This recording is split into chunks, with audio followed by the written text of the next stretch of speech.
Between March and June 1993, Colin Ireland committed a string of brutal crimes that terrified the entire gay community of southwest London. Allegedly seeking recognition as a ruthless serial killer, Ireland's true motivations remain unclear, despite his detailed confession following his arrest.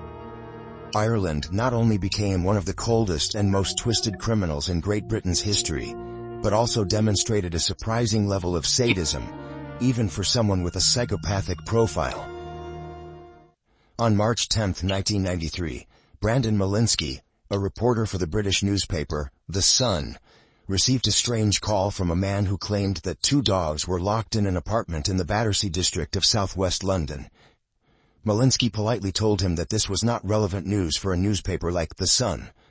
However, the man insisted that the animals needed to be released immediately, as their owner had been murdered by him, and the corpse was still inside the apartment. The shocking revelation took Malinsky by surprise, and he tried to obtain more information. Although the man refused to reveal his identity, he justified the crime by claiming that his victim belonged to the gay community and was a pervert who enjoyed bondage, an erotic practice involving role-playing, restraint, and fetishism. In fact, he claimed that he had tied the victim up before torturing and killing him. After the grisly confession, the alleged killer hung up the phone, and Malinsky immediately contacted Scotland Yard to report the disturbing call. Shortly before, an official from the Samaritans, a well-known charity organization, had also contacted the police, alerting them to a man who had called them with the same story. The authorities were not aware of any disappearances or crimes in the area, but 2 hours later, a man called the police department to report finding a friend dead inside an apartment in the Battersea district. The body belonged to Peter Walker, a 45-year-old gay choreographer and theater director.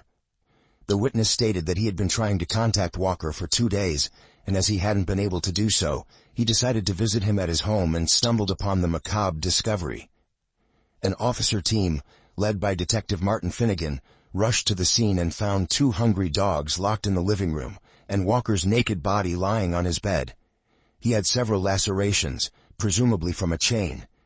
His hands were cuffed behind his back and knotted with condoms. His head was covered with a plastic bag and stuffed inside a condom. The crime scene perfectly matched the one described by the man who had spoken to the Sun newspaper reporter earlier that day. 2 teddy bears simulating the 69 sex position were also found on the body's chest. Another element that led detectives to assume that the man was trying to denigrate his victim or taunt them. Although the apartment was in disarray, there was no indication that someone had forced their way in. There were no clothing fibers, hairs, or fingerprints on the doorknobs, which had been carefully cleaned.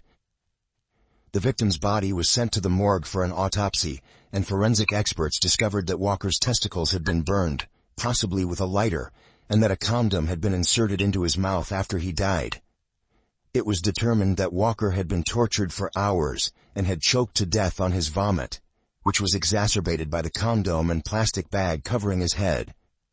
It was also discovered that he was undergoing medical treatment and taking several medications as he was HIV positive. Although the crime had a clear sexual connotation, the victim had not been penetrated by his assailant, nor were there any traces of semen at the scene. According to witnesses, Walker was last seen on Monday, March 8, and someone had stolen his bank card, as it was used the following day to withdraw £200 from an ATM. To make the withdrawal, the murderer had probably tortured his victim to reveal the card's password. For investigators, there was no doubt that the subject who had communicated with the Sun newspaper was responsible for the crime, and was bragging about what he had done. Ironically, when the media got wind of the case and the news was broadcast, they nicknamed him the animal-loving killer, because he had alerted journalist Brandon Malinsky and the Samaritans to rescue the victim's dogs before they starved to death. The investigation became slow and frustrating. The police had no witnesses, and no evidence to help them identify the killer. Detective Martin Finnegan even made an appearance on a famous television show, asking the public for any information that would help identify the perpetrator. In the weeks that followed, investigators tried to gather testimony from Walker's circle to determine who his friends were. They visited the places he frequented, such as pubs and gay nightclubs, but the tension between the police and the gay community was such that no one was willing to cooperate. Many feared being arbitrarily implicated in the case, so they preferred to remain silent. On May 30th, just over 2 months after Peter Walker's murder, the body of another man was found in Willesden in North London. Christopher Dunn, a 37-year-old gay librarian, hadn't gone to work for 2 days, so a colleague went to his apartment to check on him. He asked the building manager for help to open the door, and upon entering, they found Dunn's body lying on the bed, completely naked except for a leather S&M harness he was wearing. The police found no clues at the scene to help identify a possible suspect. An autopsy revealed that Dunn had been strangled with a rope and that his testicles had been set on fire. Some of the victim's friends, upon questioning, stated that he engaged in sexual and erotic practices linked to BDSM, an acronym for bondage, discipline, domination, submission, sadism, and masochism. This led detectives to speculate that Dunn had died accidentally during a consensual sexual act that got out of control. For this reason, this case wasn't initially linked to the Peter Walker murder. A week later, on June 7th, authorities were alerted by neighbors of an apartment complex in the Kensington neighborhood about the strange disappearance of one of their tenants. The subject was identified as 35-year-old Perry Bradley III. When officers forced the door of the apartment, they found Bradley's body naked, lying face down on his bed with his hands cuffed behind his back, and a plastic doll left on the body. Forensics determined that the victim had been dead for approximately 2 days and had been strangled with a rope. But the crime scene was so clean that detectives could find no indication that Bradley had been with anyone else. Perry Bradley III was the son of a well-known U.S. Democratic Party congressman. No one in his circle knew that he frequented gay bars in the city, so initially, the police were unaware of his sexual preferences. It was found that Bradley ran several businesses, and one of the first theories regarding his death was a possible mafia score settling. While the murder of Perry Bradley III attracted significant media interest due to his prominent political connections, the death of Christopher Dunn was not widely publicized, and the investigation into Peter Walker's murder had stalled for almost 3 months. Despite certain similarities, the authorities were unable to link these cases, which were being investigated by 3 different groups of detectives. However, everything changed 2 days later, when, on June 9th, another crime, even more horrifying than the previous ones, came to light. The agents involved in the case would confess years later that they had never witnessed anything like it before. Andrew Collier, a 33-year-old homosexual man who lived in the Dalston neighborhood, was found strangled inside his home. He was completely naked with his hands cuffed behind his back, lying face up on his bed. On his chest lay his cat, named Millie, who had also been strangled to death. Her tail had a condom on it, which the killer had inserted into Collier's mouth. In turn, the victim's penis, also wearing a condom, was inside the animal's muzzle. Forensic experts determined that before his death, Collier had been cruelly tortured. He had several cigarette burns on his chest and ligature marks on his wrists, ankles, and neck. Another pair of condoms were found inside his mouth, and his hair and genitals had been set on fire. The crime was so perverse and grotesque that the officers realized they were dealing with a sadistic psychopath likely to act again, although they didn't know that Collier was his 4th victim. This time, however, investigators found an important clue. On the evening of June 7th, the date Collier was last seen alive, neighbors in the apartment complex heard a fight in a nearby street, followed by the sirens of a police car. This unrelated incident caught the attention of several residents who looked out their windows to see what was going on. Armed with this information, Detective Alfred Patrick thought the killer was probably already inside Collier's apartment at the time, and had likely done exactly what the neighbors had done. Inspecting the window frame, Patrick found what he was looking for: a pair of fingerprints. These were immediately sent for analysis, and it was proven they didn't match the victims. Although the authorities had solid proof, in 1993 in England, there was no computerized database to compare fingerprints with all the nation's criminal records. The only option was to arrest a suspect and match his or her prints to those found in Collier's apartment. Police attempted to search for other similar crimes in South London. At the time, Christopher Dunn's murder was not linked as it was classified as an accidental death, while the investigation into Perry Bradley III's death suggested he was the victim of a mafia score settling. However, Detective Terry Webster found a case similar to Andrew Collier's murder. According to the Peter Walker crime scene records, who had been murdered almost 3 months earlier, 2 teddy bears were found on his body, simulating the 69 pose.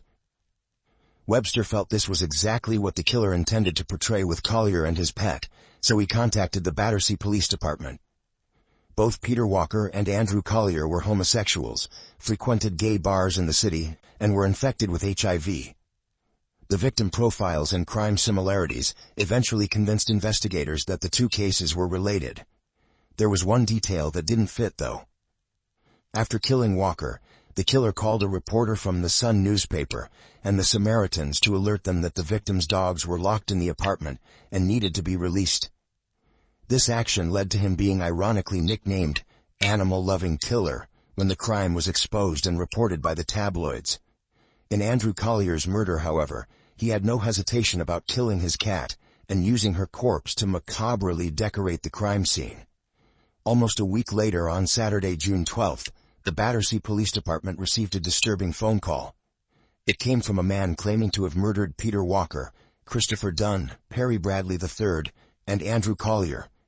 He gave extremely specific details of each crime, criticized the officers for not linking the cases, and threatened to kill once a week if he was not stopped. He claimed he chose gay men as victims simply because he hated them, and they were easy targets as they didn't usually go to the police when they were in trouble. He also confessed that he had read several books about serial killers, especially those by FBI agent Robert Ressler, and wanted to prove that he was capable of becoming one. South London police departments got together to compare the 4 cases, and soon found similarities. For example, all the victims used to attend the Coleherne, a gay bar located at 261 Old Brompton Road, in the Earl's Court district. At this place, it was common to see men dressed in leather suits, seeking an occasional companion, who shared their sadomasochist practices. Despite the Coleherne's generally festive atmosphere, it harbored dark stories that seasoned police officers recalled vividly. It was at this place that the infamous serial killer Dennis Nielsen met several of his future victims before taking them to his home, where he strangled and dismembered them between 1978 and 1983. The same happened with Michael Lupo, an Italian who was charged with 4 murders and 2 attempted murders in 1986. Lupo also frequently visited the Coleherne, and it was there that he encountered the men whom he later strangled to death. While investigators were aware that the Peter Walker and Andrew Collier killings were possibly committed by the same person, the Dunn and Bradley deaths were a real surprise until they received the killer's call and it was proven that they were regular clients of the Coleherne bar. Scotland Yard agents didn't ignore the suspect's mention of FBI agent Robert Ressler's work and immediately contacted him for advice. Ressler agreed to collaborate and made it clear that the killer made the calls to draw attention and have a sense of dominance over them. By confessing to the crimes, he had become the target of a police chase, which possibly motivated him even more than the murders themselves. He also claimed that the killer was probably a single, unemployed person, aged 30-40, who was comfortable in the gay atmosphere of the city. After Ressler's collaboration, the investigators realized that the killer was testing them. He was angry at the slow progress of the investigation, mainly because the local media were not talking about his crimes. On June 12th, the killer called the police again. This time he claimed they should look for the 5th victim in a house destroyed by fire. Hours later, a fire complaint was received from the Lewisham area in southeast London. The windows of the apartment were darkened, and smoke was coming out of it. Upon entering, police found a lot of clothes and wooden furniture burning in flames, although fortunately, the fire did not spread sufficiently due to the lack of oxygen inside the building. In the main room lay the dead body of Emmanuel Spiteri, a 41-year-old Maltese chef. He had signs of torture, marks of cuffs on his wrists, and had been strangled to death.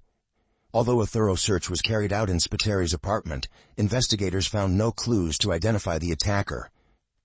At midnight on Tuesday, June 15th, London authorities held a press conference to warn the country about a dangerous serial killer who had already killed 5 victims, putting the gay community at risk. The general public, and homosexuals in particular, were advised to avoid inviting strangers to their homes and to stay alert to any suspicious situations.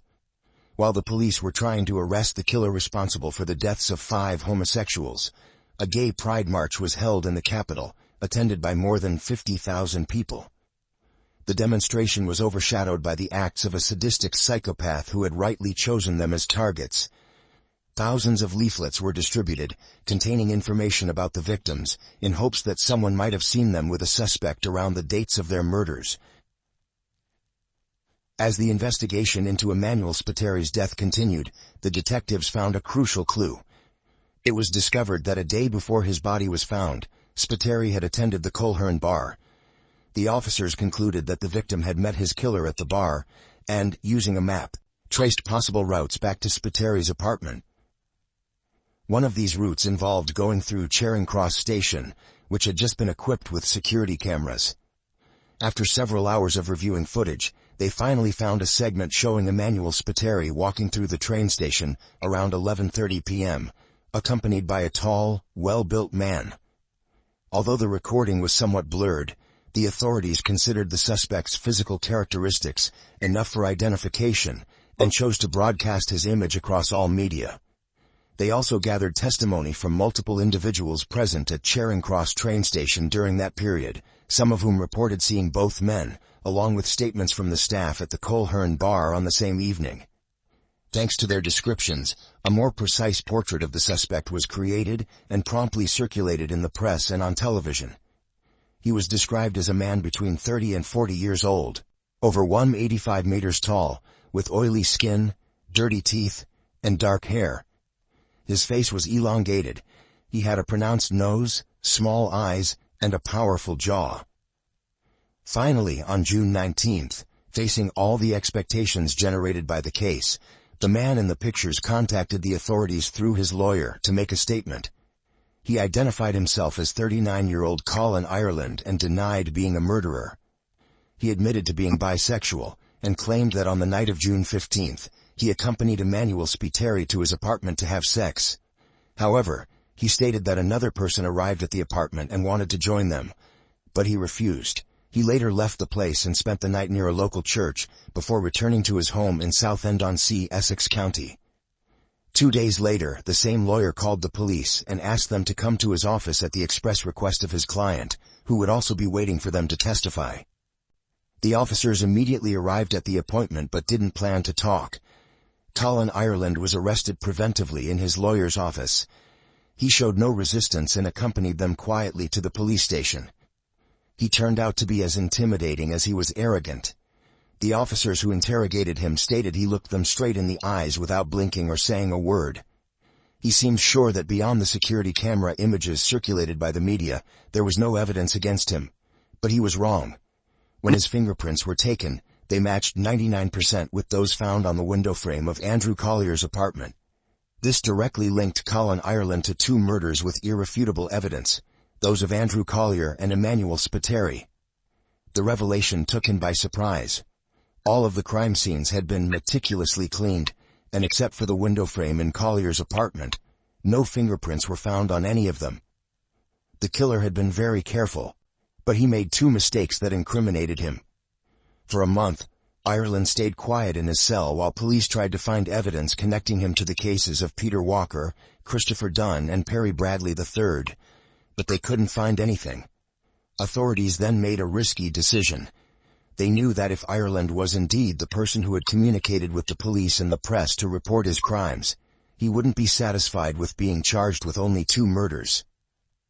In his calls, he had made it clear that he aspired to become a recognized serial killer. If he wanted to be famous, he would have to confess to more victims. Ireland was ultimately charged with only the murders of Andrew Collier and Emmanuel Spiteri. The police plan worked as expected. When Ireland found out, he became angry and informed one of his escorts during a hearing that he wanted to confess to all his crimes. He was immediately transferred to a police station in Edmonton, where he admitted to being a serial killer. He stated he had decided to become one after reading several books on the subject, mainly Whoever Fights Monsters by FBI agent Robert Ressler, who had helped Scotland Yard draw up his profile a few weeks earlier. Colin Ireland was born on March 16, 1954, in Dartford, Kent, England. He was raised by his grandparents and his mother, a 17-year-old who was soon abandoned by her partner. In the early 1960s, the mother and son stayed for a couple of months in a homeless shelter because they were bankrupt. The woman subsequently married and became pregnant, but their financial situation did not improve. Ireland was sent to an orphanage for a couple of months, an experience that left him feeling unprotected and despised, developing an inferiority complex. His relationship with his mother was strained. Years later, Ireland confessed to a friend that on one occasion, his mother moved without warning him, and he could only find her again because someone else gave him the new address. In school he was a mediocre and unstable student, showing no interest in any particular area. He spent most of his time alone, and soon began committing robberies and setting small fires, though these actions did not have major consequences. In 1966, at the age of 12, while visiting a fair, a man approached him and offered him money and candy in exchange for sex. Ireland rejected the proposal, but it marked a turning point in his view of homosexual men.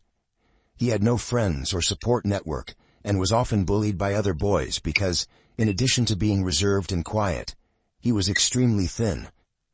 However, during his youth, he began to stand out for his figure, measuring around 6'2" in height. He developed a wide back and thick neck, which gave him a masculine and intimidating look. In 1970 he was arrested after a robbery and sent to the Finston Minor School Reformatory. A few weeks later he was expelled after burning a fellow prisoner's belongings. At 17, he escaped to London to start a new life, but soon had problems with the law. He spent the following years in and out of prison. In 1975 he was arrested and charged with stealing a vehicle, resulting in an 18-month prison sentence. In 1977, he received another 18-month sentence for extortion. In 1980 he was found guilty of theft and sentenced to 2 years in prison. One of Ireland's favorite hobbies was camping in forested areas, slopes and ponds. He had acquired a taste for military clothing and survival equipment, and even traveled to France to enlist in the Foreign Legion but was rejected.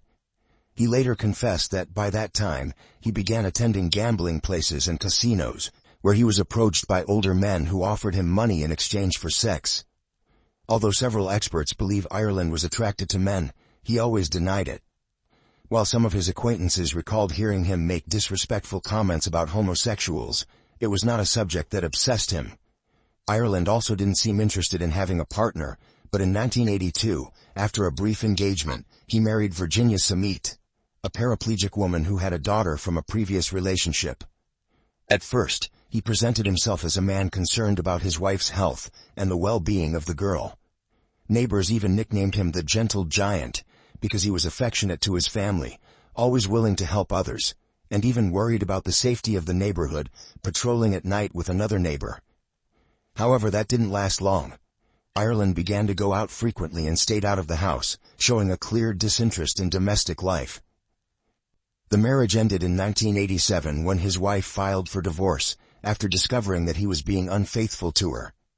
In 1989, Ireland met Janet Young, a woman who had 2 children, and ran a bar in Devon County.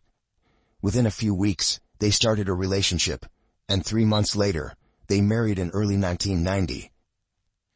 Young has been interviewed in several documentaries about the case, and stated that Ireland seemed eager to get married from the start. He seemed to be a kind and correct man, but his personality shifted. He was manipulative, controlling, and occasionally violent. On one occasion during a fight, he locked her in a room, broke all the lights, leaving her completely in the dark, and began to mess with her all over the place. 4 months after the wedding, Ireland stole all her savings, leaving her and her children bankrupt, before moving to the coastal town of Southend-on-Sea in Essex. However, the money didn't last long, and he had to spend some time in a shelter. Until then, Ireland had worked as a firefighter, chef, and waiter in a gay bar. But his lack of consistency, bad temper, arrogance, and intolerance to frustration prevented him from getting a stable job. Perpetrating robberies and constant escapes seemed to fit much better into his nomadic and parasitic lifestyle. However, he volunteered at a local homeless shelter in 1991.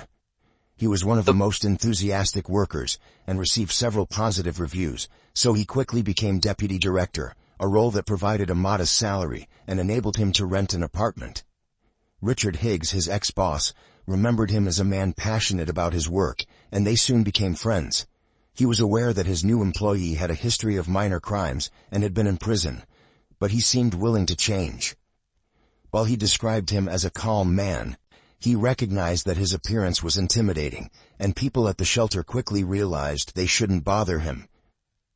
Despite Ireland's commitment to his workplace, he exhibited some inappropriate behavior that placed him in the spotlight of one of the local managers. He was too authoritarian, and due to complaints of mistreatment from staff, he was dismissed in December 1992. His former boss and friend Richard Higgs welcomed him for a couple of days at his house, and later confessed in an interview with the Born to Kill show that Ireland was desperate and frustrated. He felt that his dismissal had been unjustified, and that his work was not appreciated. Earlier that year, FBI agent Robert Ressler had published Whoever Fights Monsters, a book on the behavior and psychological profile of serial killers. Ressler, who is considered an eminence in criminology, worked for 20 years for the FBI, and not only helped to form the Behavioral Science Unit alongside his colleague John Douglas, but also drafted the profiles of several violent criminals, both in the United States and the rest of the world. In 1988, he had already contributed to the publication of the study manual, Sexual Homicide Patterns and Motives. However, Whoever Fights Monsters was a more personal work, where Ressler recounts his experiences interviewing and profiling some of the most notorious serial killers of the last century. The book had a huge impact and success internationally, becoming a valuable document for psychiatrists, psychologists, and criminologists. However, when Colin Ireland read it, he was fascinated by the criminal minds of serial killers and began to fantasize about killing to become famous. He was aware that in his whole life, he had not been able to accomplish a single project.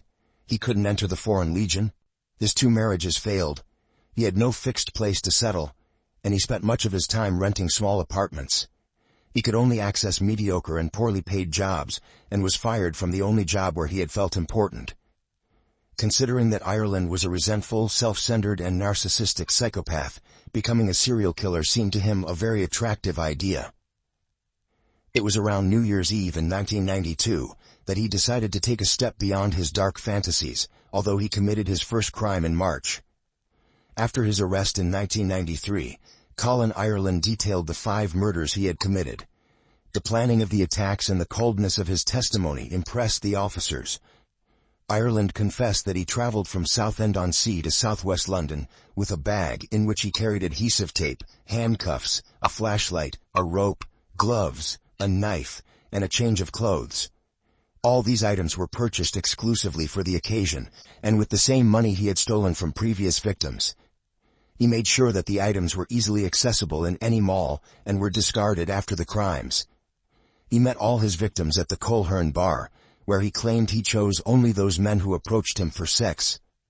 Once he agreed to accompany them to their homes, he tricked them by tying and gagging them, supposedly to perform erotic games of submission. However, the levels of violence escalated rapidly. While they were restrained, he threatened to kill them to get the pins for their bank cards. He then searched the rooms for money and began torturing his victims. He eventually strangled the victims with a rope, served himself something to eat, and listened to the radio, or watched television next to the bodies for hours. Shortly before dawn, he meticulously cleaned up the crime scene, leaving no trace of his presence. He even took the cutlery he had used to avoid leaving traces of his DNA.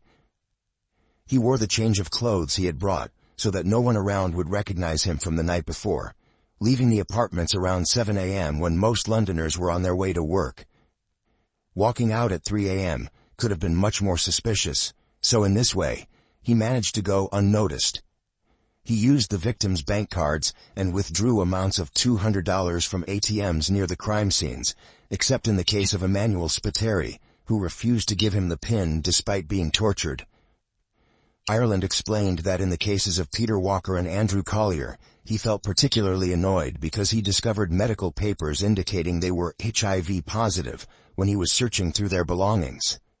The fact that they had invited him to their homes for sex, knowing they were infected, made him even crueler in torturing and killing them. After killing Peter Walker in early March 1993, Ireland called the Samaritans and the newspaper The Sun, supposedly to report dogs were locked in the apartment, but his real intention was for the police to find the body. When the news came out, some sensationalist media referred to him as the animal-loving killer, a nickname he didn't like at all. When he attacked Andrew Collier in his apartment and found out he was HIV positive, he strangled his cat with a rope and left it on his owner's body with the muzzle biting his penis. Not only did he want to give Collier an unworthy death, but he also wanted to leave a clear message to the police and the media that he was definitely not an animal-loving killer. Colin Ireland insisted that, while he didn't like homosexuals at all, he was not homophobic.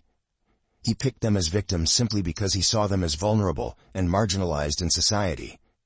At the same time, many of Colquhoun's patrons were interested in sadomasochistic relationships that involve submission, so it was very easy for him to control them with his handcuffs. Killing homosexuals to become a famous serial killer seemed to be his motivation, but several of the forensic psychologists who interviewed him disagreed and proposed other hypotheses.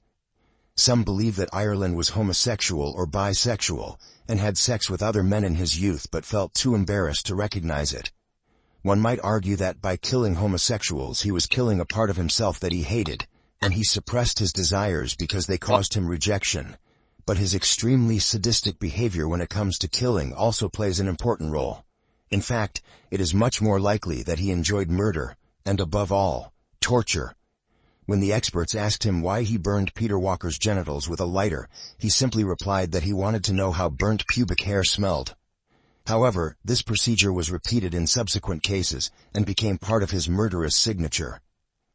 Although he didn't penetrate his victims and no semen was found at the crime scenes, it is likely that he masturbated with them alive or dead, and was careful enough not to leave evidence.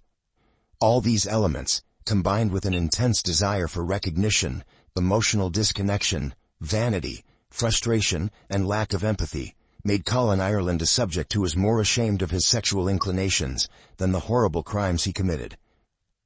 Finally, since he had confessed to committing all 5 murders, no trial was needed.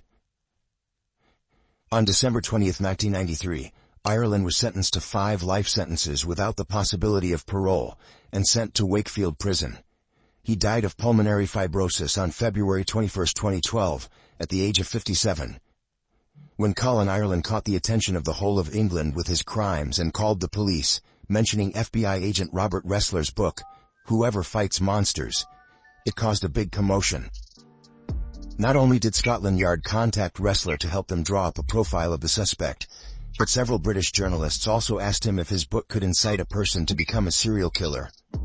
In fact, some sensationalist media directly blamed Ressler for inspiring murderers like Ireland, and called for the text to be removed from all British bookstores. In 1998, Ressler published another book titled Inside the Monster, in which he included a chapter on the Colin Ireland case incident.